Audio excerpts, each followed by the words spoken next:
Hello everyone, ಇದು ಶುಕ್ರವಾರ ಸಂಜೆ ವ್ಲಾಗ್. ಇವತ್ತು ನಾನು ಗೀ ರೈಸ್ ಮತ್ತು ರೆಸ್ಟೋರೆಂಟ್ ಸ್ಟೈಲ್ ಗ್ರೇವಿನ ಮಾಡ್ತಾ ಇದ್ದೀನಿ. ಇಲ್ಲಿ ಒಂದು ಕಡಾಯಿಗೆ ನಾನು ಸ್ವಲ್ಪ ಎಣ್ಣೆ, ಚಕ್ಕೆ, ಲವಂಗ, ಹಸಿಮೆಣಸಿನಕಾಯಿ, ಈರುಳ್ಳಿ, ಸ್ವಲ್ಪ ಗೋಡಂಬಿ, ಹಾಗೆ ಕಾಯಿ, ಟೊಮೆಟೊ, ಶುಂಠಿ ಬೆಳ್ಳುಳ್ಳಿನ ಹಾಕಿ ಚೆನ್ನಾಗಿ ಫ್ರೈ ಮಾಡ್ಕೊತಾ ಇದ್ದೀನಿ. ಇದ್ರ ಜೊತೆ ನಾನು ಗೀ ರೈಸ್ ಕೂಡ ಮಾಡ್ಕೊತಿದ್ದೀನಿ. ಗೀ ರೈಸ್ ರೆಸಿಪಿ ಆಲ್ಮೋಸ್ಟ್ ಎಲ್ಲರಿಗೂ ಗೊತ್ತಿರೋದ್ರಿಂದ ನಾನು ಗೀ ರೈಸ್ ರೆಸಿಪಿ ಏನು ಶೇರ್ ಮಾಡ್ತಾ ಇಲ್ಲ. ಹಾಗೆ ಫ್ರೈ ಮಾಡ್ಕೊತಿರೋ ಮಸಾಲೆಗೆ ಸ್ವಲ್ಪ ನೀರು ಹಾಕಿ ಫ್ರೈ ಮಾಡಿಕೊಂಡ್ರೆ ಸ್ಮೂತಾಗಿ ಚೆನ್ನಾಗಿ ಫ್ರೈ ಆಗುತ್ತೆ ಅಂತ ಅಷ್ಟೇ ಅಂತ ಹೇಳಿ.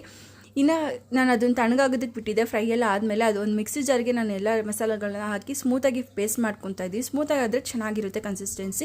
ಇನ್ನು ಕಡಾಯಿಗೆ ನಾನು ಸ್ವಲ್ಪ ಎಣ್ಣೆ ಹಾಗೆ ಬೇಯಿಸಿಟ್ಕೊಂಡಿರೋ ಮೊಟ್ಟೆಗಳನ್ನ ಹಾಕಿ ಫ್ರೈ ಮಾಡ್ತಾಯಿದ್ದೀನಿ. ತುಂಬ ಏನು ಬೇಡ, ಸ್ವಲ್ಪ ಆಯಿಲಲ್ಲಿ ಫ್ರೈ ಮಾಡಿಕೊಂಡ್ರೆ ಸಾಕು. ಮೊಟ್ಟೆ ಸಿಪ್ಪೆ ಸರಿಯಾಗಿ ಬರ್ದಿರೋ ಕಾರಣ ಆ ಥರ ಆಯಿತು. ಆ್ಯಂಡ್ ಇಲ್ಲಿ ಕಡಾಯಿಗೆ ನಾನು ಸ್ವಲ್ಪ ಎಣ್ಣೆ, ಕಸ್ತೂರಿ ಮೆಂತೆ, ಕೊತ್ತಂಬರಿ, ಹಾಗೆ ರುಬ್ಬಿಟ್ಕೊಂಡಿರೋ ಮಸಾಲ, ಖಾರದ ಪುಡಿ, ಧನಿಯಾ ಪುಡಿ, ಚಿಕನ್ ಮಸಾಲ, ಹಾಗೆ ಗರಂ ಮಸಾಲ, ಸ್ವಲ್ಪ ಅರಿಶಿನ, ಉಪ್ಪು ಹಾಕಿ ಸ್ವಲ್ಪ ನೀರಾಕಿ ಕುದಿಸ್ಕೊಂಡೆ. ಅದಾದಮೇಲೆ ಮೊಟ್ಟೆ ಹಾಕ್ಕೊಂಡೆ. ಅದಕ್ಕೆ ಸ್ವಲ್ಪ ಹಾಲು ಹಾಕ್ಕೊಂಡ್ರೆ ತುಂಬ ಚೆನ್ನಾಗಿರುತ್ತೆ. ಟೇಸ್ಟ್ ವೈಸ್ ತುಂಬಾ ಚೆನ್ನಾಗಿ ಬಂದಿದೆ.